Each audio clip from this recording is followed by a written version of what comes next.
Assalamualaikum warahmatullahi wabarakatuh. Waalaikumsalam warahmatullahi wabarakatuh. Alhamdulillahilladzi anzala as-sakinata fi qulubil mu'minin. Alhamdulillahilladzi an'ama 'alaina bi ni'matil imani wal islam. والذي أمرنا بالاتحاد والاعتصام بحبل الله المتين. أشهد أن لا إله إلا الله وحده لا شريك له وأشهد أن محمدا عبده ورسوله صادق الوعد الأمين. اللهم صل على محمد وعلى آله وأصحابه ومن تبعهم بإحسان إلى يوم الدين. قال الله تعالى في كتابه الكريم: أعوذ بالله من الشيطان الرجيم. بسم الله الرحمن الرحيم. يا أيها الذين آمنوا اتقوا الله حق تقاته ولا تموتن إلا وأنتم مسلمون. يا أيها الذين آمنوا اتقوا الله وقولوا قولا سديدا يصلح لكم أعمالكم ويغفر لكم ذنوبكم ومن يطع الله ورسوله فقد فاز فوزا عظيما. وقال الله تعالى: من جاء بالحسنة فله عشر أمثالها ومن جاء بالسيئة فلا يجزى إلا مثلها وهم لا يظلمون. وقال رسول الله صلى الله عليه وسلم: من سلك طريقا يلتمس فيه علما سهل الله له طريقا إلى الجنة. Yang saya hormati, saya muliakan para alim, para kesepuhan. Yang saya hormati wabil khusus Bapak Ketua DKM, Bapak Haji Arifin beserta jajaran yang hadir. Perguruan Muhammadiyah Panjang. Yang saya hormati rekan-rekan dan jauh. Ada yang dari Al-Mabrur ya, alhamdulillah sudah datang dari sebagian masjid Nurul Quran yang tadi malam datang, alhamdulillah datang lagi. Ya. Semua yang hadir yang mudah-mudahan Allah rahmati.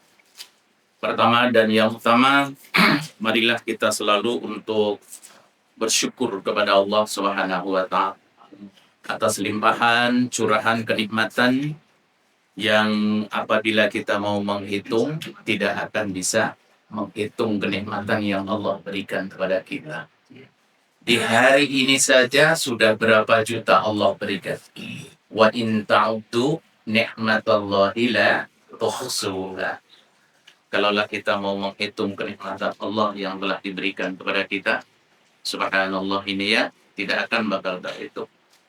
Bukan mengenai masalah kenikmatan dunia saja yang terlihat oleh kasat mata kita. Tapi lebih-lebih Allah memberikan keimanan kepada kita sehingga kita tunduk dan patuh. Serta bisa nantinya akan mendihargai Islam secara gampang. Ini yang sangat tinggi bagi kita. Jihad fisabilillah. Kemudian kita juga bersyukur kepada Allah atas ketemunya kita di kajian ini. Mudah-mudahan Allah catat insya Allah kebaikan-kebaikan kita ini selaku amal yang dapat memasukkan kita ke surganya Allah Subhanahu wa taala.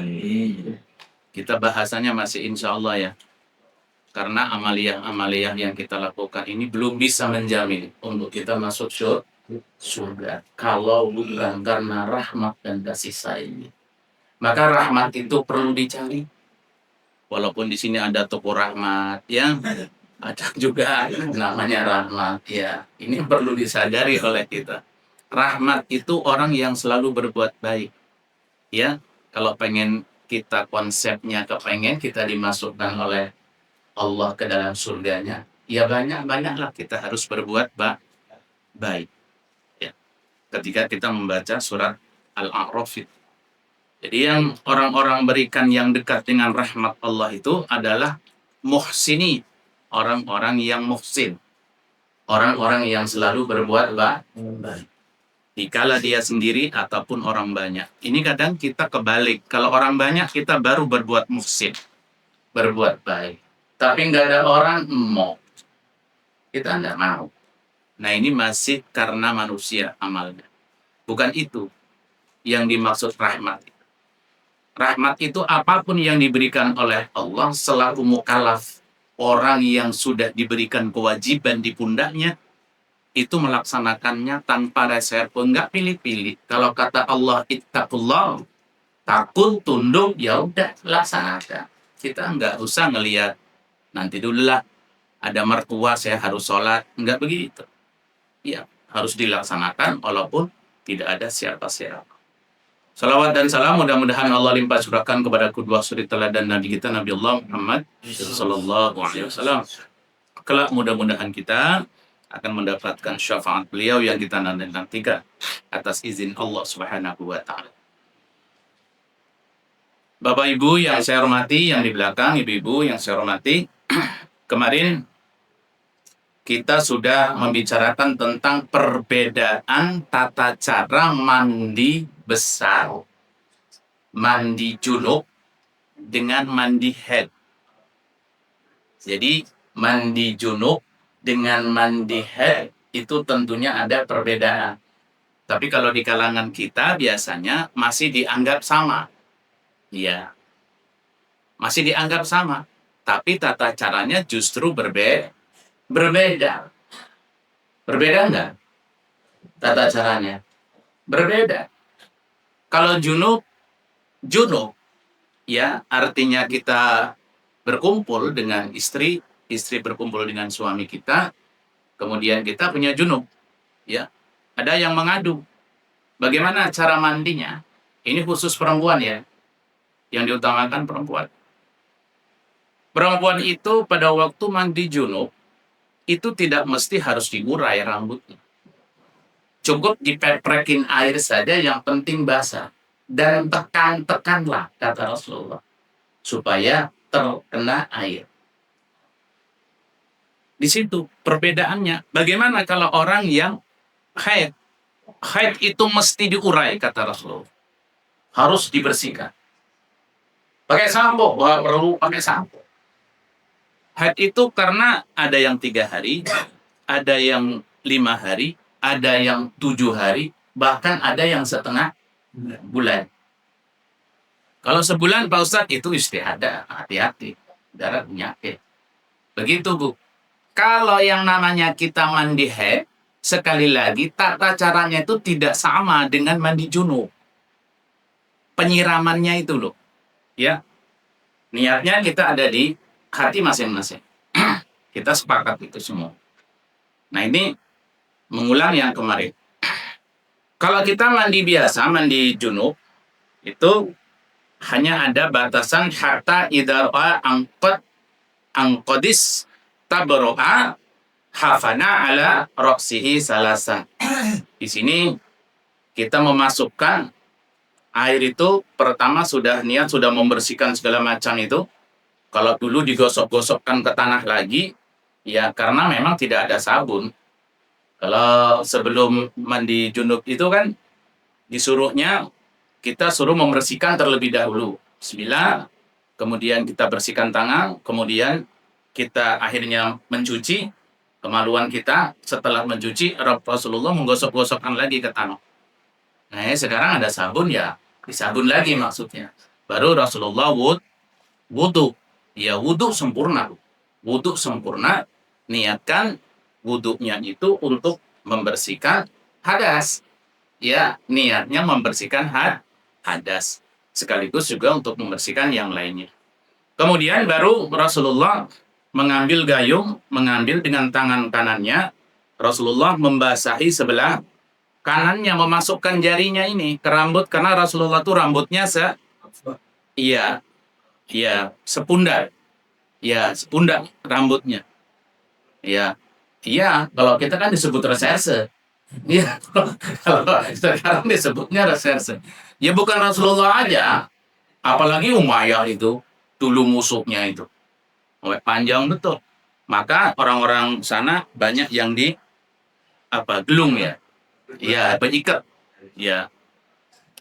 Ini Rasulullah yang pertama sampai 3 kali menuangkan air sampai Rasulullah tuh merasakan masuknya air ke sela-sela bagian kanan. Ya. Baru setelah itu Rasulullah menyiramkan ya sebanyak 3 kali dengan gayungnya, kepalanya sebanyak 3 kali. Ya. Baru seluruh tubuhnya. Jadi 3 kali ke atas dulu, baru Rasulullah menyiramkan seluruh tubuhnya. Di tubuhnya ini, itu tidak sebutkan berapa kalinya. Tapi yang kepala itu menyiram, itu disebutkan 3 kali. Serta menyilang ini, itu disebutkan. Rasulullah memasukkan jarinya. Nah ini kemarin sampai di situ. Kemudian dengan perbedaan antara mengenai masalah junub dengan haid.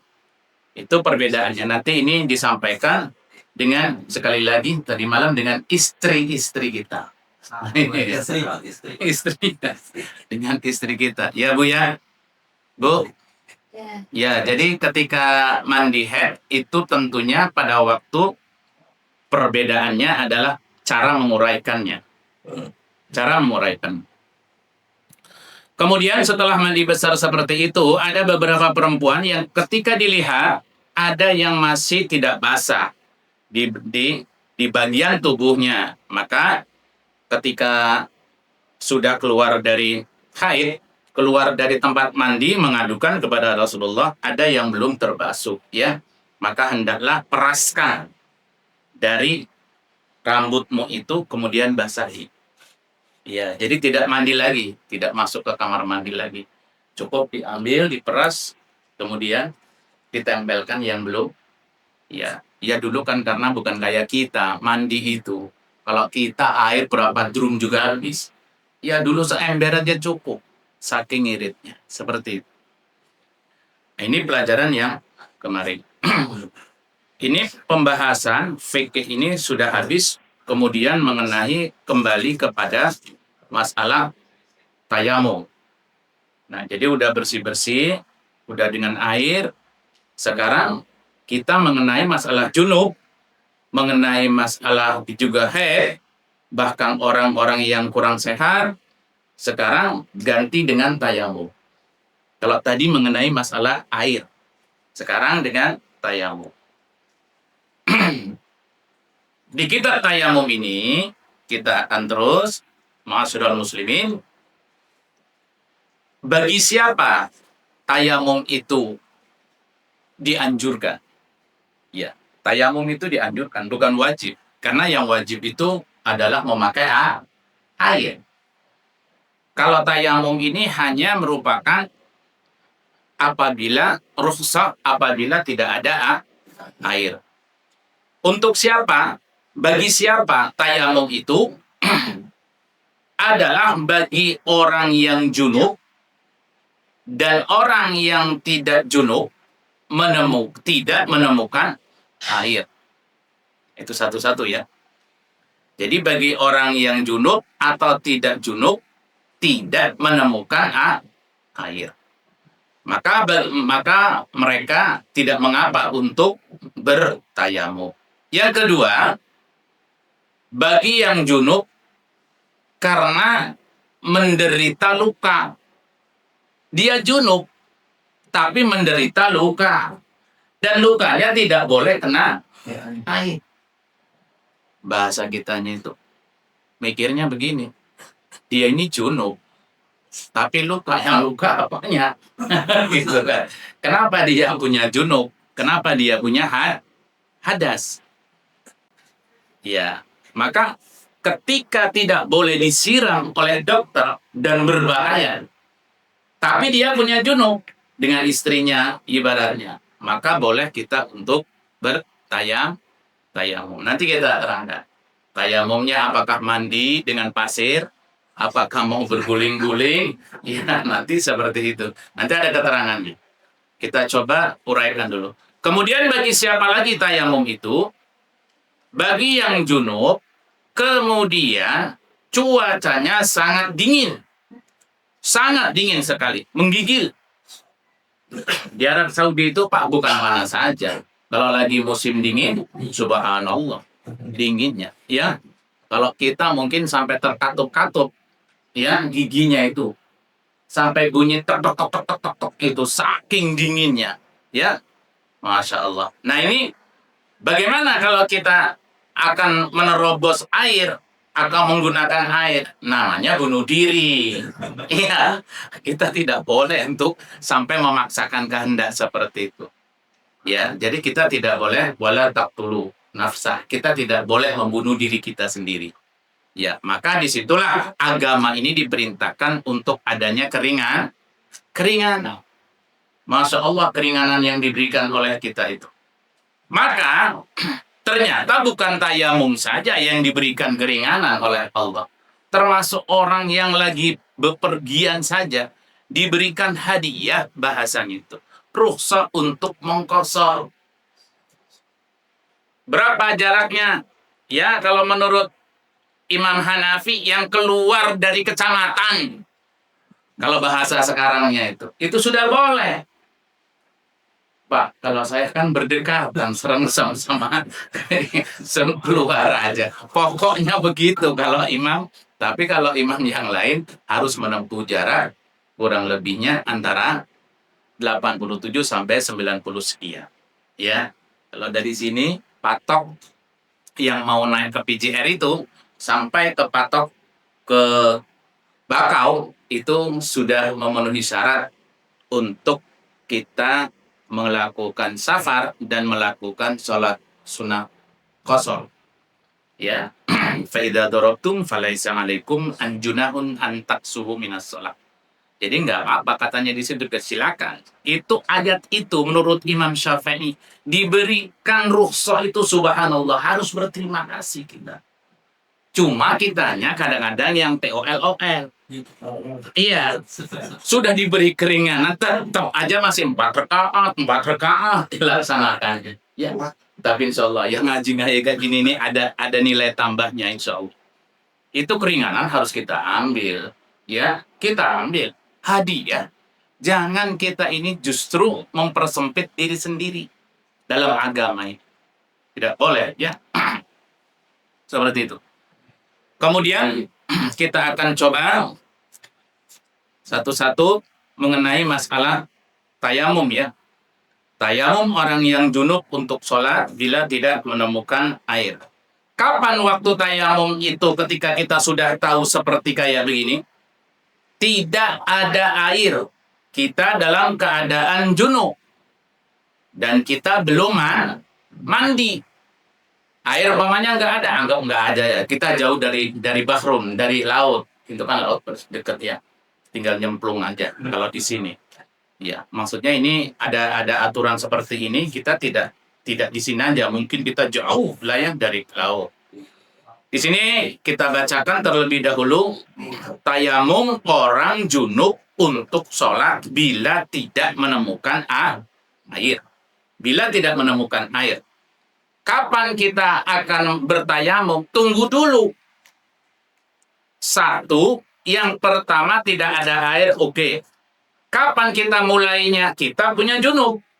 Yang ketiganya kita sudah waktunya datang. Hayya ala sholatnya. Itu waktu namanya datang.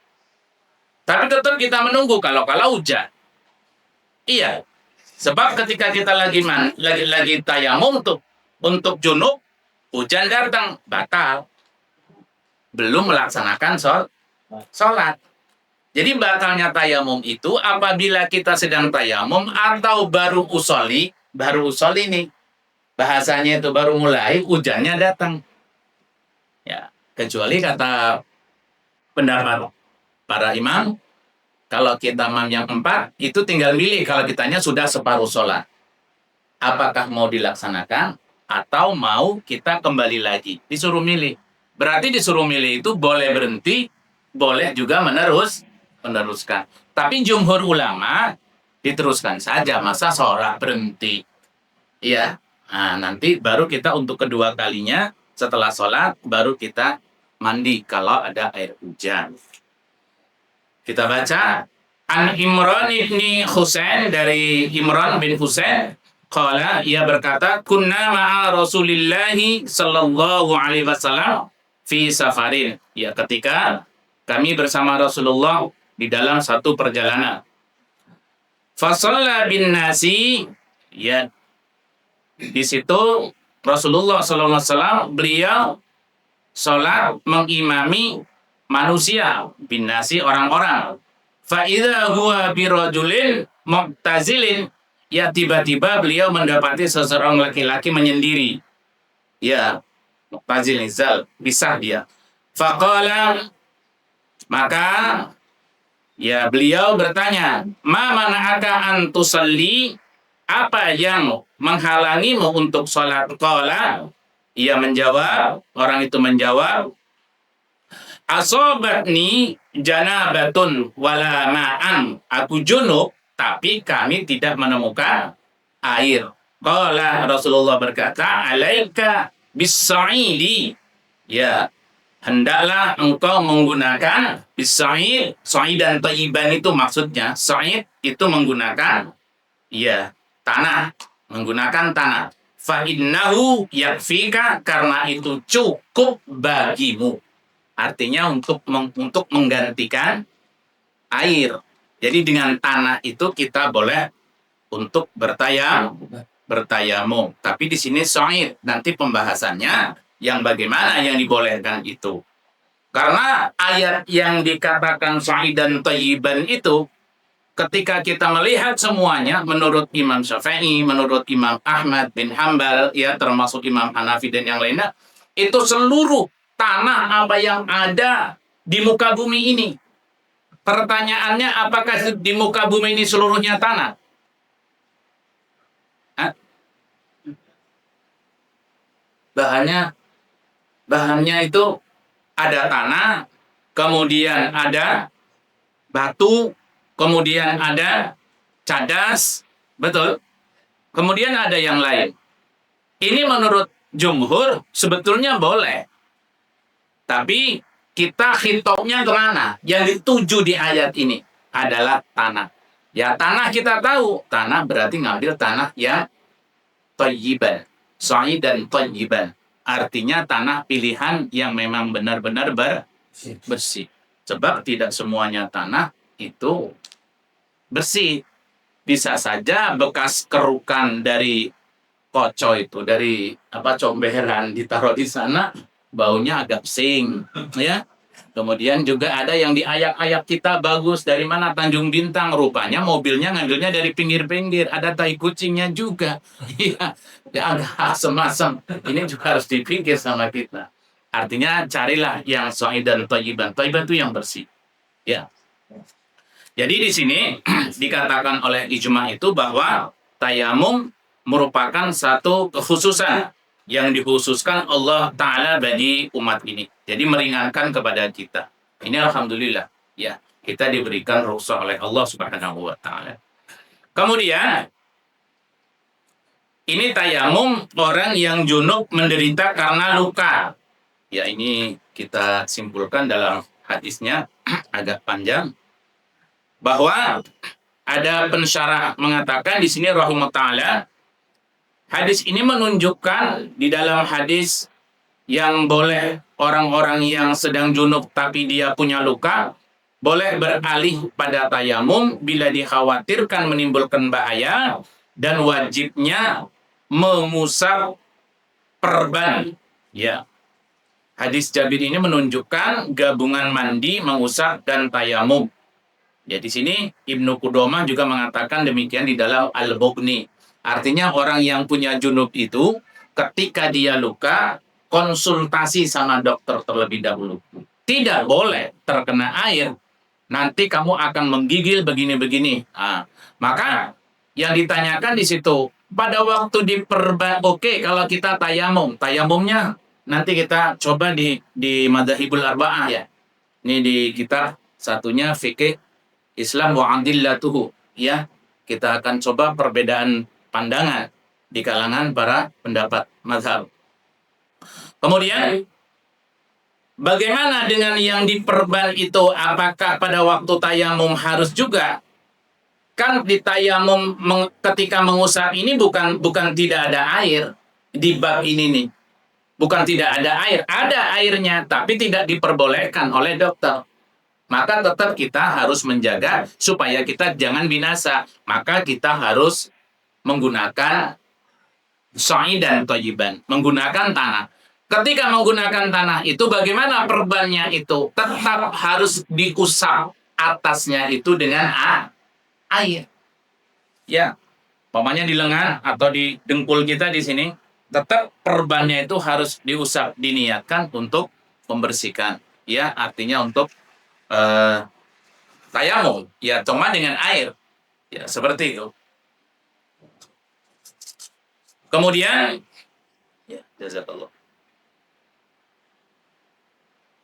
Orang yang junub tapi sangat dingin sekali. Nah, ini kayak tadi kita coba akan baca hadisnya dari Amr bin Al-As bahwasanya ia diutus dalam perang Zar As-Salasil. Ia menuturkan, aku bermimpi basah pada suatu malam yang sangat dingin sekali. Lalu aku khawatir bila mandi akan menyebabkan binasa. Akhirnya aku bertayamum. Kemudian aku sholat subuh mengimami para sahabat. Ketika kami kembali kepada Rasulullah, mereka menceritakan hal itu kepada beliau. Maka beliau pun bersabda, wahai Amr, engkau mengimami sholat para sahabatmu padahal engkau junub. Aku menjawab, aku teringat dengan firman Allah Azza wa Jalla, ya, dan janganlah kamu membunuh dirimu sendiri. Wala taqtulu anfusakum. Innallaha kana bikum rahima. Sesungguhnya Allah adalah Maha Penyayang kepadamu. Ya, maka dengan ayat An-Nisa ayat 29, saya ulangi, di surat An-Nisa ayat 29 ini, maka aku pun bertayamum, lalu aku sholat. Maka Rasulullah tertawa dan tidak mengatakan apa-apa terhadap diriku. Jadi kejadian itu rupanya ditegur, langsung dijawab sama sahabat ini. Jadi dilaporkan kepada Rasulullah, itu Rasulullah tertawa. Artinya tidak apa-apa apabila kita lagi junub, cuacanya sangat dingin dan kita merasa diri kita nggak kuat. Boleh, boleh. Kalau di Indonesia yang sangat dingin di mana? Bukan. Belum apa-apa. Belum apa-apa. Iya. Bapak tahu ke Tengger Semeru? Hah? Ya, yang orang sana mana ada nggak ini? Iya. Salah itu. Iya. Iya, jadi Masya Allah Pak, kalau lagi musim dingin di Semeru ya, Tengger Semeru itu masuk ke dalam kamar mandi itu harus diketok dulu airnya itu. Airnya itu kita mau tahajud nih jam 2 atau jam setengah 3, diketok dulu baru cair. Masya Allah. Bagi orang yang sakit itu mohon maaf ya, kayak di Liwa. Saya lama di Liwa di Sebarus ya. Itu zamannya lagi ada macan segala macam orang dimakan itu. Saya malah lagi di sana. Sedingin apa sih di Liwa? Enggak dingin. Di Bandung, ya saya lama di Bandung. Di mana? Ciwidey. Ya, enggak juga. Artinya yang paling saya pernah alami itu, kalau di Jawa di sana itu ya di daerah. Iya, iya Masya Allah itu. Tapi ya kita pada waktu itu hanya mohon maaf, buang air kecil aja. Ya, begitu dituangkan, langsung Masya Allah. Itu saking dinginnya. Ya hong es ya, dituangin. Apalagi cebok, mohon maaf ini. Iya, iya. Kalau bagi orang yang sakit, boleh kita untuk bertayamum, boleh. Daripada kita membunuh diri kita sendiri. Tapi jangan, alah karena malas lah. Nah ini nggak boleh juga kita. Ngebohongi Allah itu nggak boleh. Ya. Nah ini. Kemudian, rukhsah bertayamum bagi yang telah bersetubuh tetapi dia tidak menemukan air. Ini mungkin kita sudah pernah membacanya ya. Ini hadisnya dari Abu Dzar yang menuturkan, aku tidak betah karena iklim di Madinah. Maka Rasulullah Shallallahu Alaihi Wasallam memerintahkan untukku menggembala sekawanan unta. Maka aku pun melaksanakan, kemudian aku menemui Nabi Shallallahu Alaihi Wasallam, lalu aku berkata, telah binasa Abu Dzar. Beliau bertanya, ada apa denganmu? Aku jawab, aku mengalami junub, tapi tidak ada air di dekatku. Beliau pun bersabda, sesungguhnya tanah itu sebagai alat bersuci bagi yang tidak menemukan air, walaupun hingga 10 tahun. Walaupun hingga 10 tahun. Artinya terus menerus. Kemarau itu tidak ada air. Maka di situ dijadikan hadis ini oleh Imam Ahmad Abu Dawud, kemudian juga Al-Asra. Hadis ini, lafadznya dari Asra, ini dijadikan panduan bahwa yang namanya tanah itu boleh menggantikan untuk bersuci. Setelah itu maka ya dibolehkan untuk apa?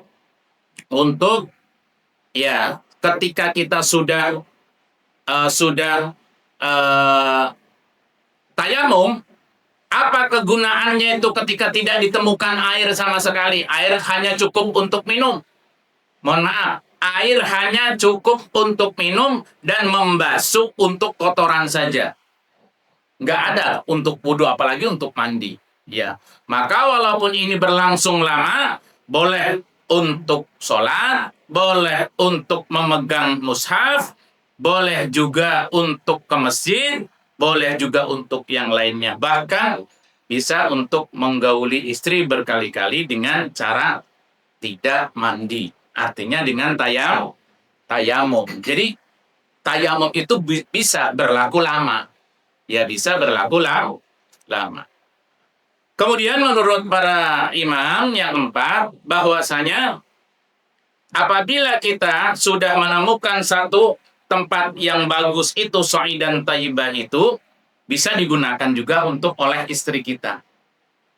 Jadi bekas tayamum kita itu, tanahnya, boleh dipakai untuk orang lain. Kalau wudhu, bisa nggak? Tidak bisa, mustahil. Karena sudah tercampur bekas kotoran kita. Kalau kita aja bisa, ya. Maka di sini berapa? Tidak terbatas, kata Imam Syafi'i, tidak terbatas. Berapa orang yang menggunakan? Ya, saya menggunakan ini satu wadah nih. Saya tayamum di situ. Nanti, mohon maaf, Haji Arifin pakai lagi, ya. Kemudian yang lainnya pakai lagi sampai segini ini, boleh, ya boleh. Dengan debu itu saja. Ya, jadi tidak seperti air. Saya batasi dulu. Ada yang mau nanya? Silakan. Tayamum itu sudah masuk waktu ya? Nanya. Iya. Tadi dikatakan jamak kosar itu luar kecamatan. Hanafi tadi. Hanafi. Berarti kalau kita itu pas lebaran silaturahmi ke Kensewu, jangan silaturahmi ke Polo, Lampung Timur, ke Metro. Berarti bisa dijamak kosor? Bisa. Susah amat jawabannya, ya bisa. Iya, kalau kita larinya ke 4 madhab.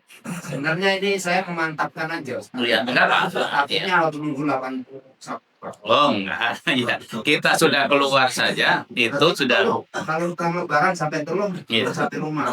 Maksudnya tadi itu kecamatannya, ya kalau mohon maaf tuh ya.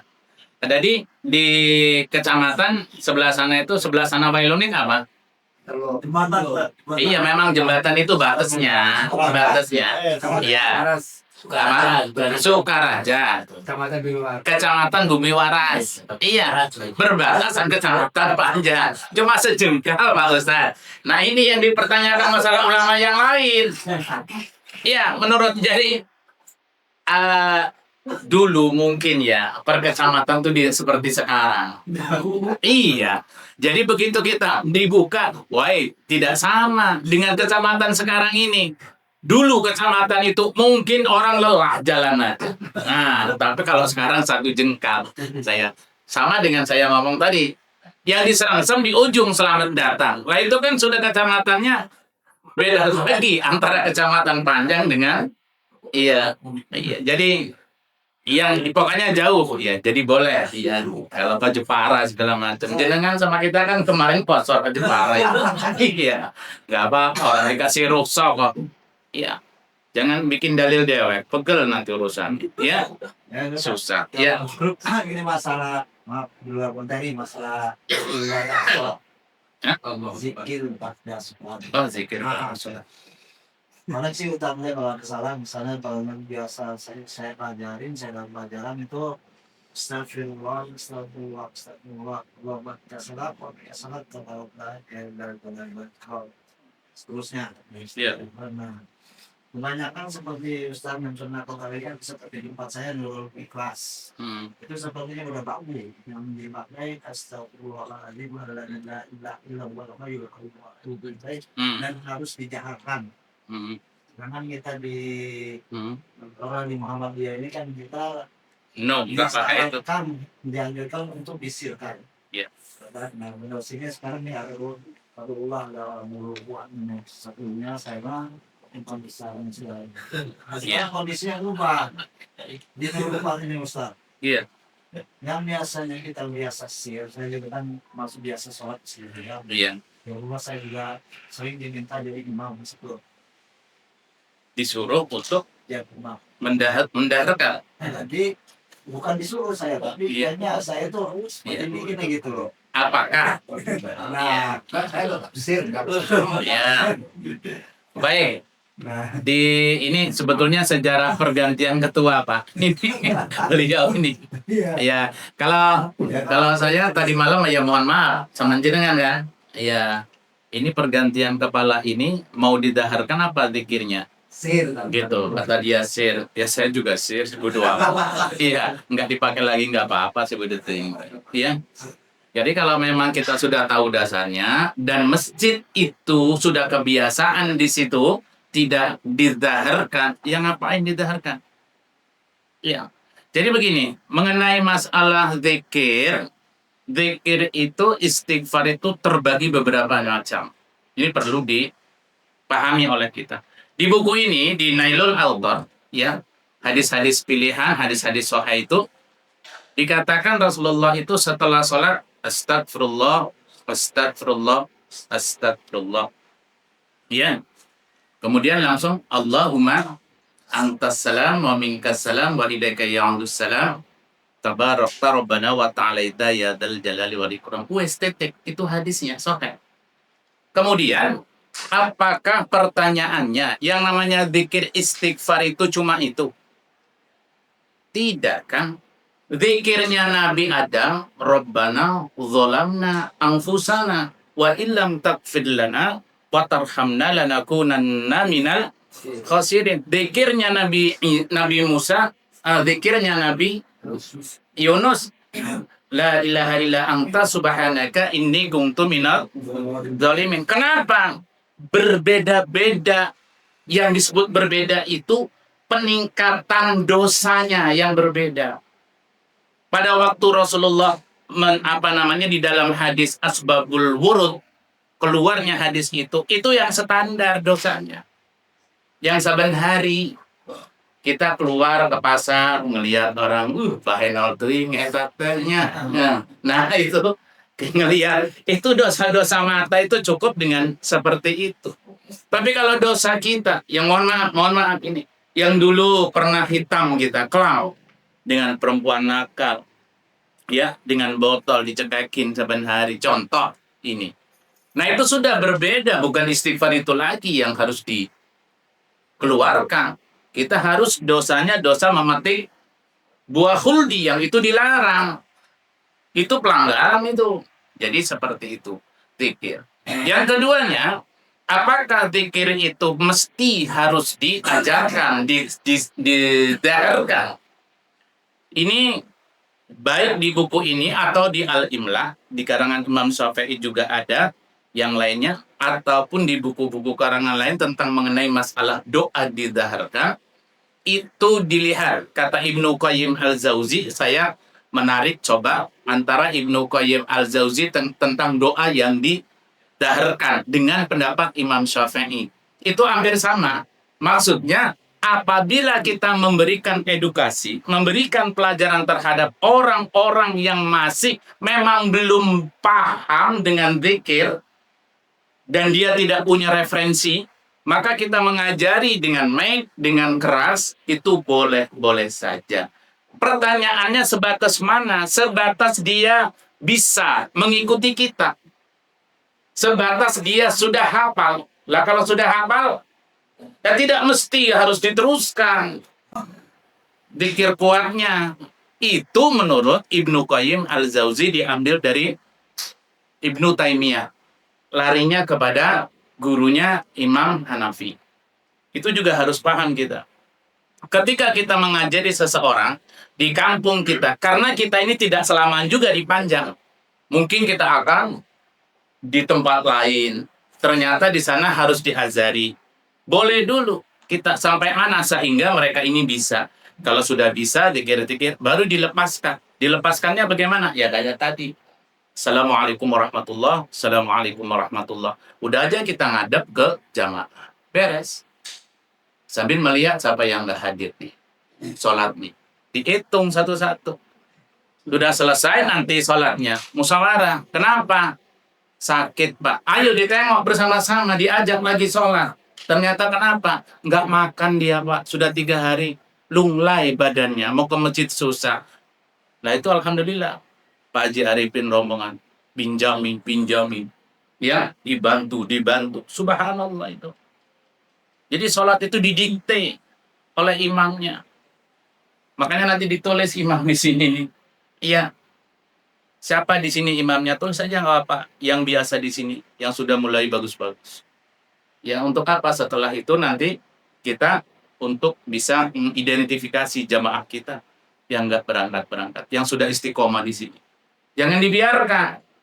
Kalau dibiarkan, udah lejung dari sini. Lejung tahu. Lari. Melayu dari sini. Maka harus kita cermati semacam. Jadi batasnya itu ya. Jadi kalau sudah bisa dilepas. Jangan dibiasakan. Jangan dibiasakan zikir keras. Kalau mau keras itu. Iya. Saya pernah sekali diam kan. 16 sholat ke masjid aja libur. Cuma di sini. Dia salah satu saksinya. Iya. Salah dua saya. Itu yang kalau masjid saja tahu. Yang di masjid ngapri dan nggak di masjid. Karena hampir kampung libur. Iya. Iya memang kalau gimana ya, menghilangkan sudah mengakar sih ya. Tapi memang harus dengan pengajian, Pak. Mereka juga saya tahu kalau diajak ngaji susah. Saya ngisi mohon maaf 2 tahun, Pak, di masjid beliau itu. Tapi saya nggak terus karena memang yang hadir ya itu saja. Alhamdulillah 5 orang itu. Ya, padahal jamaahnya, Pak, insya Allah besok malam ini malam Jumat ada tahlilan. Oh, bergabrek. Yang datang itu subhanallah. Tapi kalau diajak pengajian ya susah. Itulah keadaan. Seperti itu.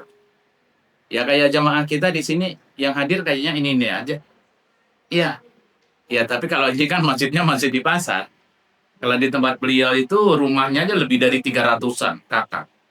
Kalau sholat nggak bakal muat di masjid. Ustaz, instruksi. Ya. Ini sudah biasa diem. Tahu mereka udah habis diem, tapi kenceng dia. Gimana kayak gitu? Ya. Mereka ikut-ikutan ya. Iya gini. Tahu dia. Kayak gini. Ada batasnya. Mereka sudah tua, sudah bisa zikir. Kalau selama kamu diam dan tidak ada yang ngomongin, laju diam baik. Itu aja. Tapi kalau ada yang ngomongin, jelaskan. Ada. Ya. Kalau di sana yang saya pakai mau Ustaz juga salah paham. Iya. Di dulu kuat itu terusan aja seperti kami buka ini. Itu dari dulu berupaya untuk ngadain taksir, tapi mereka selalu nolak sampai sekarang. Nah kondisinya para imam ini nggak taksir, Nah, tasin itu kan kita tahu mana Betul, salah, betul. mana benar, mana Iya. nah daripada mungkin pakes mana. Ustaz sendiri kan ngomong waktu itu. Iya. Waktu itu saya waktu itu ngomong Ustaz. Jadi kalau disuruh tahsin ini memang susah. Jadi kita nggak usah ngomong-ngomong sana, di sini tahsin aja kurang orangnya. Betul ya? Iya, tahsin itu karena ditunjuk satu-satu, Pak. Itu yang jadi masalah.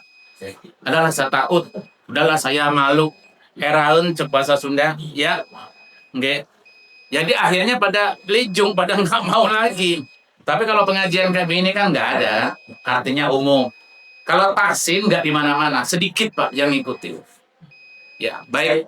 Jadi insya Allah seperti itu kita berdakwah ya. Jadi kalau memang sudah terbiasa, tidak dizaharkan zikir itu, ya jangan kita mengada-ada.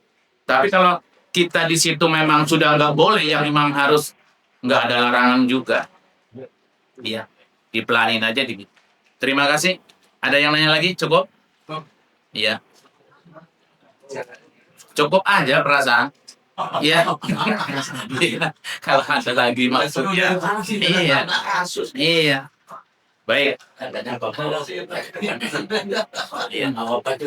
Iya, cukup aja. Iya. Masalahnya tankinya udah miring tuh dan iya. Jadi, Pak, sedikit kita maksudnya gini, akan saya gabungkan dari kitab Fi Adillatihi dengan dalil-dalil ini. Sedikit saja. Yang pertama, Imam Syafi'i dengan Imam Hanafi. Imam Syafi'i dengan Imam Hanafi. Itu membolehkan tayamum itu 2 tepukan.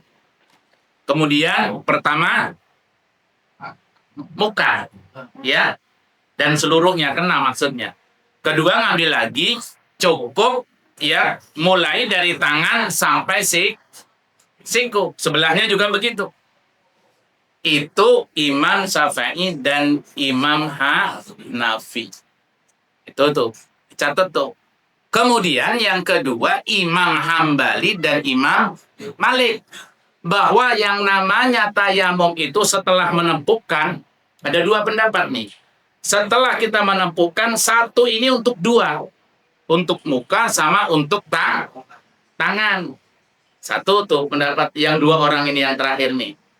Tapi satu lagi pendapatnya boleh menempuhkan kedua kalinya untuk tangan saja sampai pergelangan. Sampai pergelangan. Ini hanya untuk diketahui saja. Jadi yang 2 sampai siku, yang 2 sampai, saya tanya, yang mana yang sampai pergelangan itu? Siapa?